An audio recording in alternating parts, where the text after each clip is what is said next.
Welcome to the CoinSec podcast. On this week's episode, we discuss hash wars. The Bitcoin Cash fork happened, and now we have two separate Bitcoin Cash forks to talk about. We also discuss ransomware, mining attacks, and games on the blockchain. All that and more on episode number 34 of the CoinSec podcast. Want to secure your assets. We can crack the wallet. Oh, we've done it before. We've got rigs, character adversary, attribution mode with our private keys combined. Building some kind of blockchain super weapon. There's just a number of vulnerabilities that are in the smart contracts. Math. It's probably secure. They all secretly mine cryptocurrency. What coin can I trust? Which one is cryptographically secure? Don't roll your own crypto. CoinSec podcast. The CoinSec podcast is a podcast about cryptocurrency and blockchain technologies with a focus on securing them. Don't let the hum of our dual-purpose crypto miner / password crackers in the background disrupt your listening pleasure. Today, I'm your host, Bo Bullock, and I only have one other guest with me today. What's up, Steve? How's it going, man? The one and the only, Steve Borsch. Gotta say it with like such power. Yeah, I gotta fill in the gaps because Mike and Ralph aren't here right now. Yeah, man. So just me and you today, and I don't know. We might have Ralph pop in. We'll see. Maybe we definitely have a lot to talk about. Oh man, yeah, we're here. This is your therapy hour if you're listening. So we're filming this on November 16th, and the markets are looking pretty terrible. So yeah, this is definitely your therapy hour. We're with you. Let's cry it out together.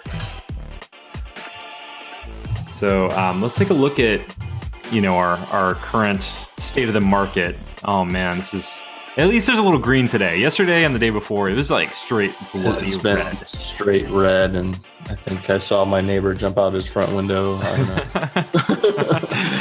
Oh man, I'm sure plenty of people were, but there's reasons behind it though. So like, this is actually something I feel like a little bit I can explain better than most of the other weeks. Like most of the other weeks were like, we don't know what's going on. But this week, I feel like there's a good explanation. But all right, so first off, let's take a look at the total market cap. Currently, we're sitting at $184 billion, which is down from $205 billion from the last episode. So, you look at that and you say $15 billion. That's not crazy. It is, but it's not like anything absurd for the cryptocurrency community. But we look at Bitcoin price specifically. It dropped we were at 63.72 last episode down to right around like the 5,500 mark this week, and that's a very scary drop. Like I think it was just a couple days ago, Steve, you posted a picture of the like cliffs that were dropping off for all the currencies. Yeah, it was literally just like a shelf. It was straight drop. It was like billions just left the market. Yep. And if we look at some of the other coins out there, so XRP, 46 cents, Ethereum at 177.69. So that's actually interesting. XRP is back ahead of Ethereum again. Right. That's an interesting kind of I guess evolution there in the cryptocurrency spectrum. And I'm surprised. I've been watching Zcash as well, and that's surprisingly stayed above $100 even through this dip. So I think the fact that it's hit some of the other exchanges to fiat, like Gemini, that it's got the support to kind of keep going. Oh man. But, our Raven coin, Monero's taking a hit. That's down to 87. Yeah, our Raven coin's down to 2 cents. Yeah, I won't be buying on some Raven coin anytime Now's the time. Wow. So Verge is less than 1 cent. Yep. Crazy. So anyways, extremely bear market at this point. But like I said, I think we kind of have an idea what was going on this week. So if you remember from the last episode we filmed, we talked about how there was an upcoming Bitcoin Cash fork. Now, I will definitely be somebody to come out and say I am not a fan of Bitcoin Cash. I was not somebody who is interested at all in the fork when it happened originally from Bitcoin. I thought that Bitcoin was good the way it is, man. I like the original. I like the classic Bitcoin, you know. And now since then we've had all these other forks. We've had Bitcoin Private, Bitcoin Gold, Dark. Bitcoin Dark, yeah. All these different forks have happened. And then the main fork that's been off of Bitcoin has been this Bitcoin Cash. It's been the number 4 cryptocurrency for a long time. We've been talking about it for a while now. But so what was interesting this week is that inside of the Bitcoin Cash kind of network of people who are interested in it, they decided that they wanted to kind of go 2 different ways. And so it developed into this hash war of sorts. That's what they've been calling it, the hash war. They decided that there was 2 completely separate different visions of how they wanted to see Bitcoin Cash future, like move on in the future. Mm-hmm. So the different sides of this, you have Bitcoin ABC, which is basically like the Roger Ver, Jihan Wu kind of side of things. And then you have the Bitcoin SV, which stands for Satoshi's Vision, which is the Craig Wright side of things. This actually was developed by his company, which is called InChain. So InChain is the originating company of Bitcoin SV. And so from what I understand, Bitcoin ABC was going to perform an upgrade to the network, and Bitcoin SV wanted to perform this other fork, which would have made the block sizes bigger. So currently, I think Bitcoin Cash was at 32 megs. Yep. And then Bitcoin SV created larger blocks at 128, I think, is the block size. Yeah. And so there was this kind of debate about which one was going to be like the leader, right? Mm-hmm. And so there was, whenever you have a typical fork, usually it just creates another coin, and like a soft fork, right? Like a soft fork just kind of creates a separate chain that goes off on its own, right? Like the way Bitcoin Cash kind of left from Bitcoin, like they went off in their 2 separate directions, with neither having any pull on the other. But from what I understand with this one, it was more they created the same chain and were determined that if they had more hashing power, that they could kind of outdo the other one and delete it or remove it. Yeah, it seems though that both are going to survive because major exchanges are already distributing I think both versions of the tokens. So I think this is more of who's going to be more popular, who's going to get more support, and whose coins are going to be worth more in the end. There was a lot of speculation about the hash war, about people trying to game the system, mining empty blocks, pumping their mining rigs at specific coins to manipulate and try to gain a 51% attack on the opposing network, things like that. And I don't think we really saw that much manipulation going on yesterday. It was just purely people digging in to mine whichever coin they supported the most. And it looks like ABC is definitely winning out as far as hash rate is concerned and number of blocks mined. Yeah, so it's interesting, right? I mean, so yesterday, both you and I were watching some of the live streams from both sides of it, and it's fascinating to see what they're theorizing was supposed to happen. To see how they talk about using the hashing power to perform a 51% attack against the other chain.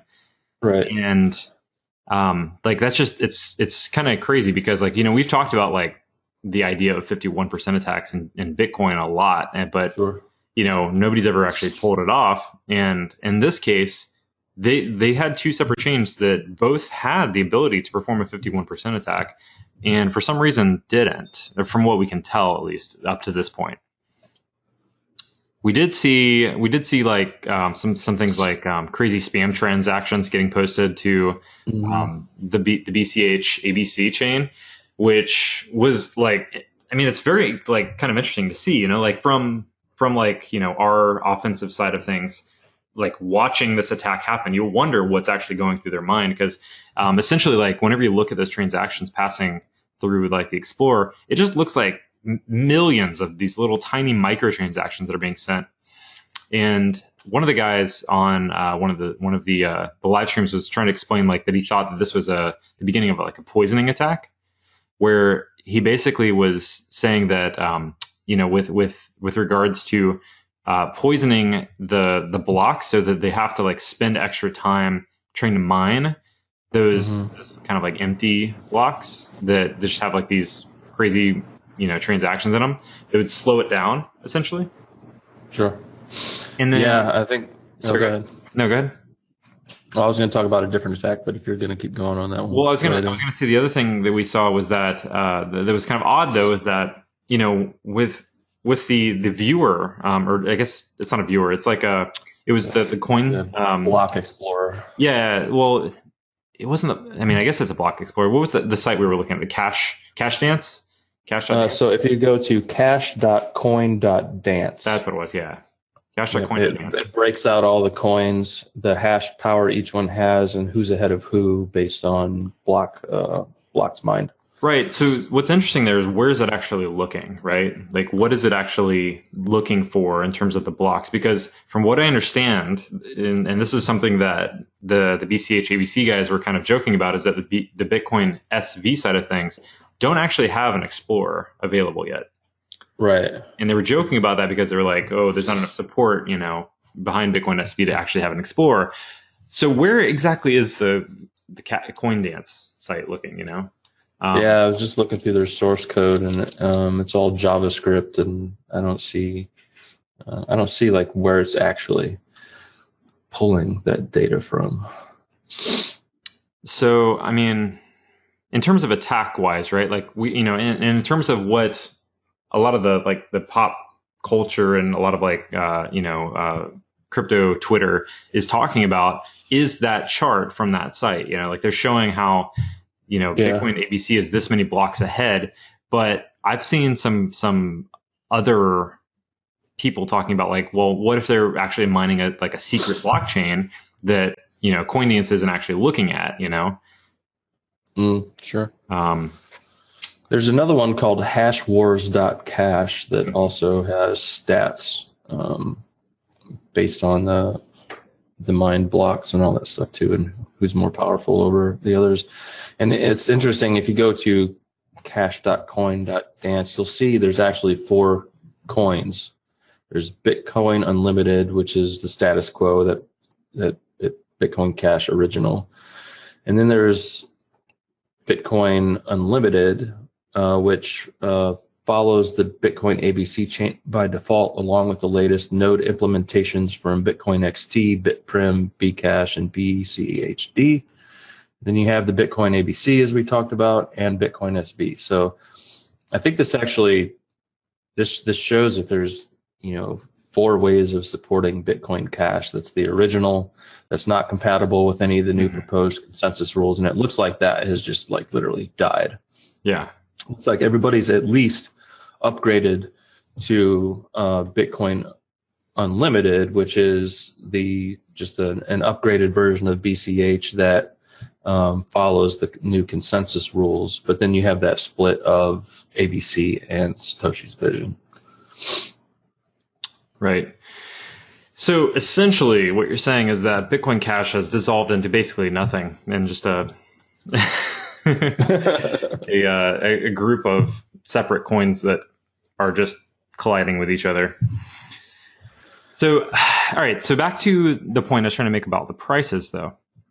So, we mentioned how kind of like the network kind of tanked, and I kind of feel like the reason is because, all right, so Bitcoin Cash is the number 4 cryptocurrency, right? Like, so if something happens to Bitcoin Cash, that's billions of dollars that could potentially manipulate the market. Right. Absolutely. If we look at, and not to mention that a lot, I believe, I saw the hash rate a bit during the war, is that people have probably taken their miners away from Bitcoin and pointing it at Yes. one of these Bitcoin Cash variants to support whichever version they see. Because I'm not 100% sure, but like when Bitcoin forked into Bitcoin Cash, holders of Bitcoin also received some Bitcoin Cash. Exactly. Now, I don't know if that was the case in this. I haven't looked at that. Yeah. So like if you had Bitcoin Cash, you also have Bitcoin Cash SV now. Mm-hmm. And right. So it stands to reason that some of the Bitcoin hash rate was diverted, to support that, because people might have made a profit off of it. Yep, exactly.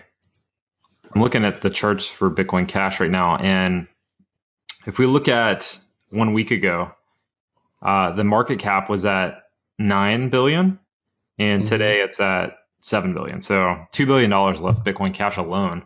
And whenever you see that much leave a certain coin, like it's going to happen for other coins too. And that's, I feel like that's part of the reason. And then additionally, if, we've been monitoring like all the different people that are kind of involved in this, the different players.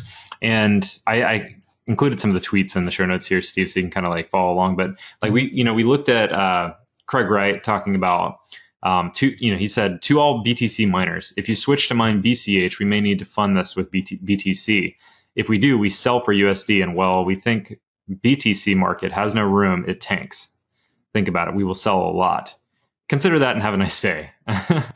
So I think what he's saying there is that if you're switching to mine BCH, you have to fund it with BTC. And to do that, you have to sell. And so what that makes me think is that, between Craig Wright, Jihan Wu, Roger Ver, potentially maybe they're selling BTC, which is causing, there's some of the original guys that they probably have, millions, billions, I don't know, and these coins. So if they're selling, the market's going to go down, Absolutely. So apparently this is another tweet that we saw. I have no idea how accurate this quote is, but apparently it's from Jihan Wu from Bitmain, one of the leading mining companies out there. I have no intention to start a hash war with CSW, that's Craig Wright, because if I do, by relocating hash power from BTC mining to BCH mining, BTC price will dump below yearly support. It may even breach $5,000. But since CSW is relentless, I am all in to fight till death. Yeah, so, that's exactly what we were talking about, switching the hash power from Bitcoin to Bitcoin Cash, and that's probably what happened. And even if it didn't happen, the sell-off to support the mining probably hurt the market as well, and then just overall general trust in Bitcoin goes down because people are selling it off and they're switching their mining power, so there's less support behind it, and it just drops. It dropped like a rock. It was about 10% before it started leveling out again. And Bitcoin is the mother of all coins, so everything follows it. When it crashes, everything else pretty much tanks along with it. So exactly. That's you're right. That's pretty much what we saw yesterday. And so I've been really interested to see what attacks were actually going to happen, but I don't think that we actually saw any. Like that was one of the more fascinating things, was the potential for, like us actually seeing a 51% attack, seeing somebody who really wanted to destroy a coin. What could they actually do? And I feel like they had the hashing power, like from the charts that CoinDance was showing, it looked like the Bitcoin SV side of things had the hashing power to do malicious stuff, Right. And I'm just wondering, why didn't they, or are they still planning on doing it? I don't know. Is it too late for that? I don't know when's too late though, So they were talking about like, which chain is the longest, right? Which means like which one has more blocks mined. And currently ABC is way ahead. It's like what, 34 something blocks mined or something ahead. It's 30 blocks ahead apparently. Yep. And I don't really understand. I don't get why that's important. So something I saw somebody point out yesterday was that the blocks they're mining are pretty empty though. Like if you look at the size in kilobytes, like they're pretty empty. I was watching another live stream yesterday, and they were talking about how that actually mining empty blocks was more profitable currently than, taking the time to validate all the transactions on a full block. Interesting. Yeah, and they're also saying like one of the attacks is to just keep mining empty blocks. Yep. I think that that slows down the network to actually validate blocks that do have transactions on them. I kind of like this tweet from Whale Panda. It says, "For now, this hash war has been quite disappointing." This is from this morning, by the way. "For now, this hash war has been quite disappointing. The best thing is that on some big exchanges, they now have the ticker BCH ABC, which makes it less confusing with Bitcoin. Imagine having to defend the narrative that BCH ABC is the real Bitcoin Cash, which is the real Bitcoin." It's kind of a, because, like they've been trying to like say BCH is the real Bitcoin for a long time. Mm-hmm. And now how are they going to do that? They have BCH ABC, BCH SV. I mean, well, isn't Craig Wright Satoshi? Yeah, right. Yeah. So for those listening that may not have been following previously, but Craig Wright is a person who has claimed to be Satoshi Nakamoto. How true that is still up in the air. Yes. So anyways, I think this is going to be interesting to see where this kind of goes. I mean, we'll keep an eye on it over the next week for sure. And, if they pull out an attack, I mean, that'd be interesting. And if they don't, I mean, I don't know who actually gets the BCH ticker on like CoinMarketCap. Is that BCH ABC at this point?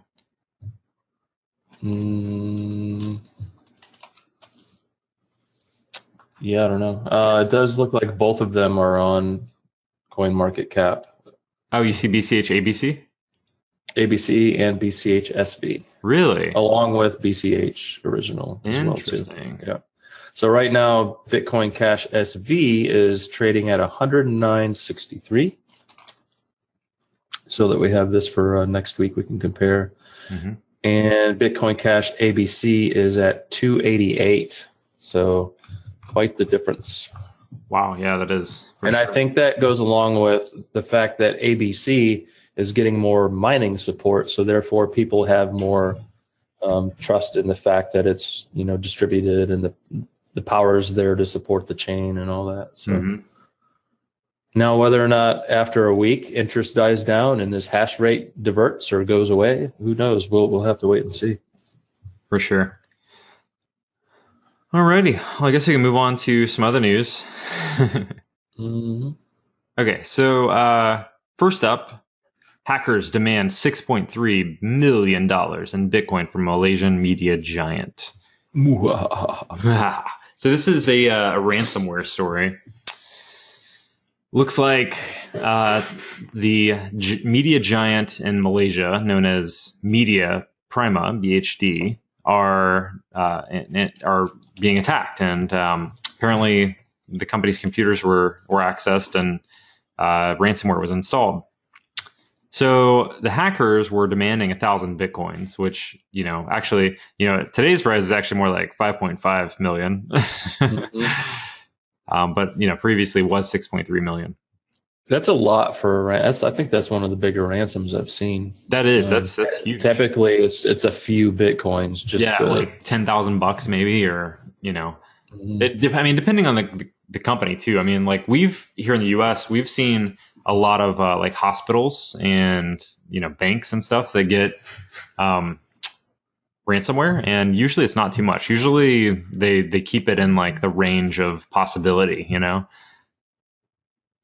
least from what I've seen. And it looks like they were using SamSam, which has been used in other cases before. I think we heard about the city of Atlanta was hit with SamSam as well. As some other places, but again, do you pay or do you not pay? We've talked about this frequently on Well, so I really think the coolest part of the story, I mean, maybe not the coolest, but the most interesting part of the story is that so the ransomware denied their access to email, right? Which it says office email, which, you know, that could be spun a couple ways. Is it actually like Microsoft Office, like 365, or is it like on-prem Exchange? Sounds like more of like an on-prem kind of thing, because what they did is they completely just dropped it and migrated everything to Google's G Suite, which I think is kind of a fascinating move, you know, for this type of attack, right? Like they got ransomware, denied access to their email. They're like, you know, no, we're not paying the fine. We're just going to move everything to the cloud. Is that the right move? Yeah, I think it's cool. I mean, you bested the attacker. Well, first off, they're going to lose everything that they had previously, right? Like, I mean, and how do you know that the ransomware people are actually going to destroy it or get rid of it or not sell it anyways? And then that's all, you know, you might as well just start over and not pay, in my opinion. And I guess I have no idea how big the company is. I mean, if they have, you know, thousands of employees or whatnot, you know, they're going to lose a lot of data. I mean, email is extremely important, you know, for any company. You know, like, I mean, I have no idea what kind of backups they had, but you know, just dropping everything. I mean, I'm sure you know too, Steve. Like, like we have all kinds of conversations that have happened that are important. Like I go search my email for stuff like that I've talked with people before. Absolutely. Just to drop it's kind of I don't know, kind of big, but I mean, I guess, hey, cut your losses. Depends on the organization and the data they're holding and stuff like that. Like if it was a healthcare company and all their, you know, patient files got encrypted, it might be worth paying to get that stuff back, because you can't just regenerate it. You know? Right. Yeah. No, absolutely. Yeah. Especially in that case. I mean, when you have like your customers' data at risk, I mean, I would say that's, you know, you're going to be sued for more than you're going to pay probably. You know, if something went wrong. I mean, especially in like the medical sense, you know, if you lost medical data, I mean, I would assume that would cause very big issues in terms of like your customers suing you. Absolutely. Alrighty.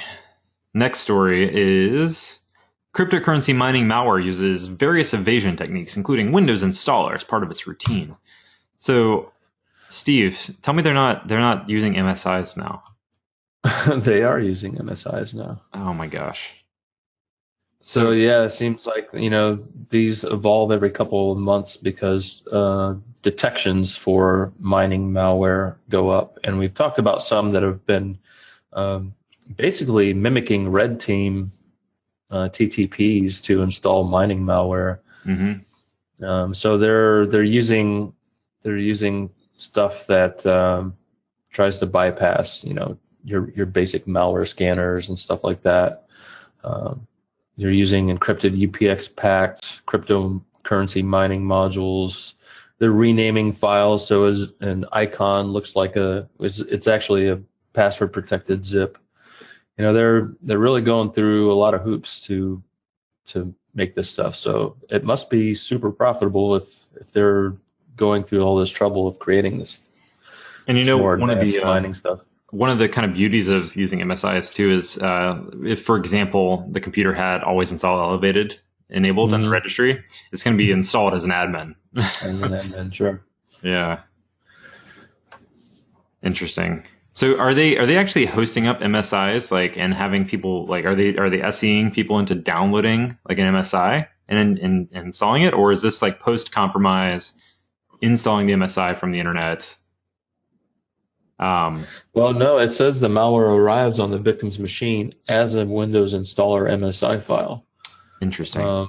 So I mean, you would think if that's going as an attachment via email that your border protections are going to stop that and at least detect. Hey, most binary files in general. Yeah, you can't even attach them in most emails. So right, we're missing a little bit of the story on that initial infection here. And I think that's common for a lot of malware strains and things like that. That initial vector doesn't really make it into the report. Okay, so go down to where you see process injection and Watchdog creation analysis. Mm-hmm. So it says after installation, ex.exe, right, will then perform its routine by unzipping icon.ico before executing this run DLL32 command. And then it says it uses SVC host to be like, it downloads the MSI. It says re-downloading the installer. So downloading, yeah, via PowerShell. So it's like a persistent. So I think what it's its way of doing persistence. So if the program stops, that's why they call it a watchdog. If the miner stops, it'll reinstall it via this method. Interesting. It's using PowerShell too. Yep. Very cool. One more reason for PowerShell logging. Yes. Cool. Okay. Next up, so here's kind of something kind of similar to the Bitcoin Cash attacks we were talking about a minute ago. So there's a Bitcoin Cash startup that launched a mining pool to attack altcoins and BCH forks. So that's kind of interesting. Shark Pool. Shark Pool. I like the name. First off. And this might have been where we saw a lot of those empty blocks come from. Oh, good point. During the fork, them trying to slow down. And they're, I guess Shark Pool's operated by Kpash Solutions, the parent company of several Bitcoin Cash services. And Cash Pay Solutions? Their co-founder, Ari Kuki, boasted that he planned to make good on his long-standing promise to, quote, hunt down alts, ICOs, and shitcoins and bury them. Nice. If you don't have a seat at this table, you're dinner. So, man, too many shark puns in there. Come on, man. Yeah, so I mean, this article goes into a little bit more depth. We talked about why miners produce empty blocks, slows down the chains and all that stuff. It's time consuming for the other miners on that chain, but that's basically their attack is to focus on another chain and mine empty blocks on it. So did they actually get like, I don't know, any monetary value out of attacking another coin, or is it purely like I don't know, like a resistance kind of like, stick it to the man kind of thing. Like, I'm wondering if like, well, I thought they provide some incentive for people who join. That's kind of what I was getting at. Yeah, you sign up for launch and you get 100% off the block rewards the block rewards. Interesting. So yeah, they do incentivize you to come, be a bad miner, so to speak.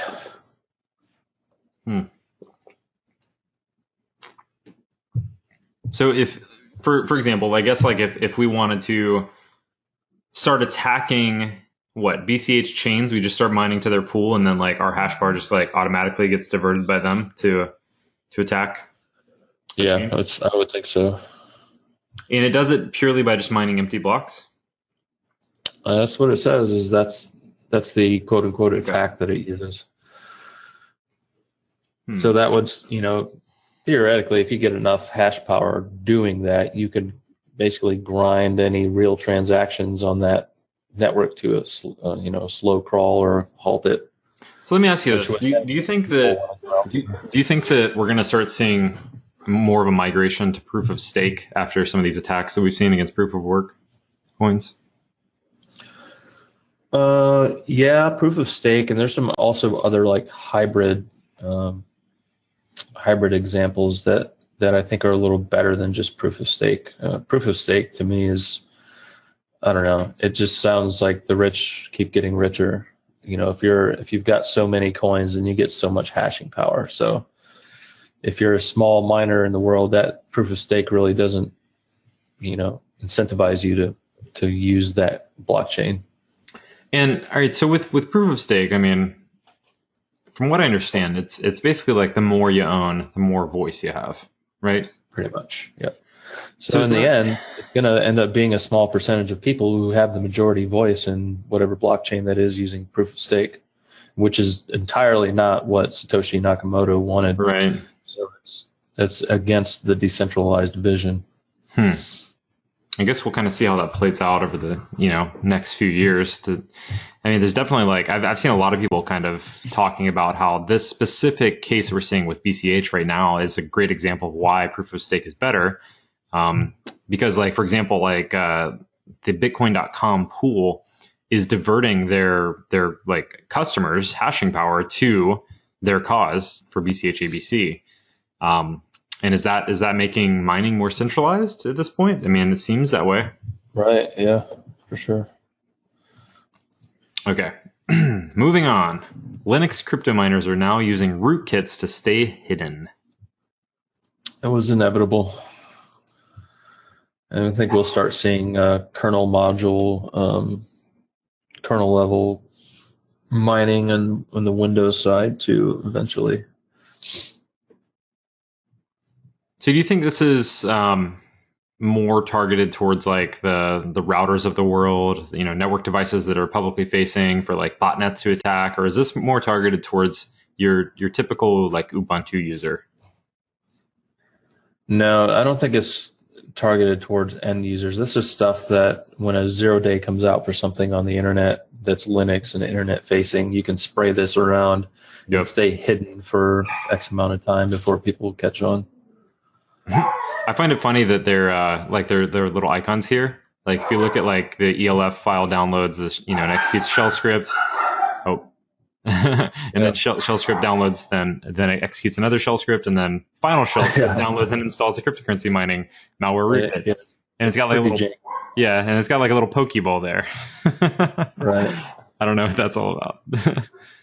Interesting. If you're already running the ELF file, why doesn't your ELF file just contain everything it needs to install the malware? Why do you have to download another shell script and then execute another shell script? I guess it's obfuscation somehow. some level of obfuscation, I guess. Yeah, it's just pretty funny that it goes through all that trouble. Seriously. Okay. NiceHash security breach investigation update. So this is an update from a year ago, basically, right? Well, December it was 6th, 2017. It was this year. That was the original security breach was December 6th. If you look above that, 11/12 is when this came out. Right. That's what I'm saying. This is an update to that original breach we talked about a year ago. Right. So it seems like they've, you can't. Attribution is a funny thing in the internet world, but they've had the Secret Service, DHS, and FBI, including LIFARS, which is the global leader in incident response, yada yada yada, based out of New York. All these agencies working together to figure out what was going on, and in the end, they figured out how they gained access. That was a phishing email. Which a spearfish email, which allowed them to gain credentials and then just VPN in whenever they wanted. We do that on red teams all the time, All the time. Yeah. So if you can just VPN in, nobody's really going to see you on the network. You are a valid employee at that point. Yeah. So you don't have a C2 calling out and all that can be noisy. So they just did that. Apparently, though, they were from time of breach. It doesn't say the actual time, but it says the breach happened quickly and they knew exactly how to go and steal the Bitcoin, which means they had done it before. They weren't fumbling around in the network trying to figure out where the cold wallets were and all that stuff. They went right to it, stole and transferred it out, and then were gone.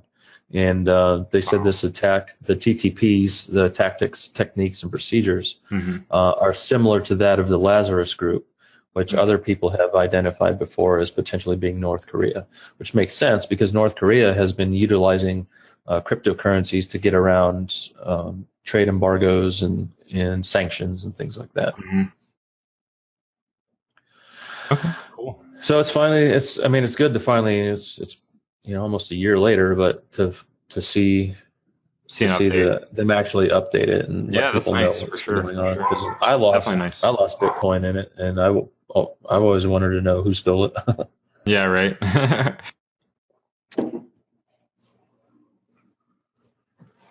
All right, what is next? I think that's it for our security stories. Yep. Bitcoin is now accepted at a major U.S. museum. So, the Great Lakes Science Center, a large museum and educational facility in downtown Cleveland, Ohio, will begin accepting Bitcoin as payment method beginning November 13th. Cool. That's awesome. Yeah. I mean, the more places we see that happen, the more support it'll get. So, Hey, I mean, hopefully. I just noticed, it says it's the third museum in the U.S. to accept Bitcoin, and I see one of them is the St. Pete Museum of History in Florida. I'll have to go. Is that close to? Yeah, I'll have to go check it out and pay in Bitcoin. That'd be awesome. Nice. So, just another. I mean, it's bound to happen. I mean, we're gonna have more and more. I'm actually kind of surprised it's Bitcoin, but Yeah, you think something that's a little quicker transaction speed and stuff like that. less fees, that kind of stuff. But I mean, I guess it is kind of like the most well known still. Mm-hmm. All right, so the last thing, this looks pretty cool, dude. You posted this in the chat, the Crypto Space Commander. Oh yeah. So what's this all about? So this is a game, Crypto Space Commander. I like to think of it as Eve or spreadsheets in space with cryptocurrencies. Nice. So it's, I think it's still in kind of beta or whatever. So you have to sign up. So is it like a dApp, or do we need to have MetaMask and stuff?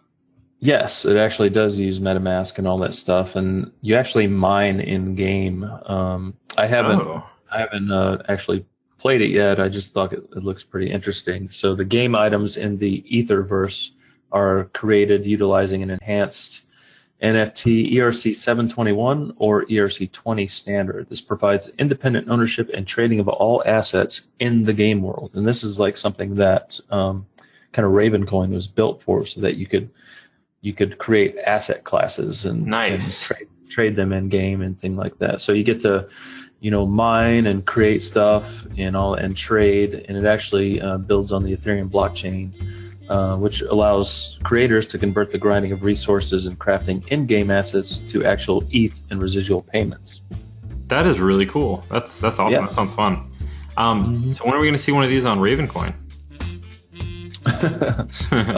Hopefully somebody adopts it, because Ravencoin is great, and glad we kind of brought it to this, because coinsecpodcast.com now is an asset on the Ravencoin chain. So yes, it is. So we were excited to do that. Actually, the day that happened, we made sure to register it, and we don't exactly know what all we're going to do with it as of yet, but I think coming up, we're going to try to get our listeners involved a little bit more in kind of the direction of the show, things that we talk about, and kind of put some tweets out there and polls and stuff like that. And if you participate, we'll probably dole out some of our assets. That sounds awesome. Yeah, let's do it. Yep. Cool. Exciting times. For sure. Well, I think that's it for this episode. I think we covered quite a bit. We'll definitely look forward to seeing what happens with the BCH stuff. We'll talk about it again next week, probably. We'll see where we went, But I guess hopefully the guys will be back. Next week's Thanksgiving, isn't it? Yeah, so we'll probably postpone next week's recording. Yeah. So if everybody's back and around, maybe Sunday, but if not, we'll probably do early in the week. Okay, sounds good. Well, make sure to join us on our Slack channel at launchpass.com/centralsec. And make sure to follow us on Twitter, CoinSec Podcast. Keep an eye on coinsecpodcast.com for links to the show, and subscribe, on your favorite podcast app. And we will catch you probably in 2 weeks. So thanks for listening. Catch you later. See ya.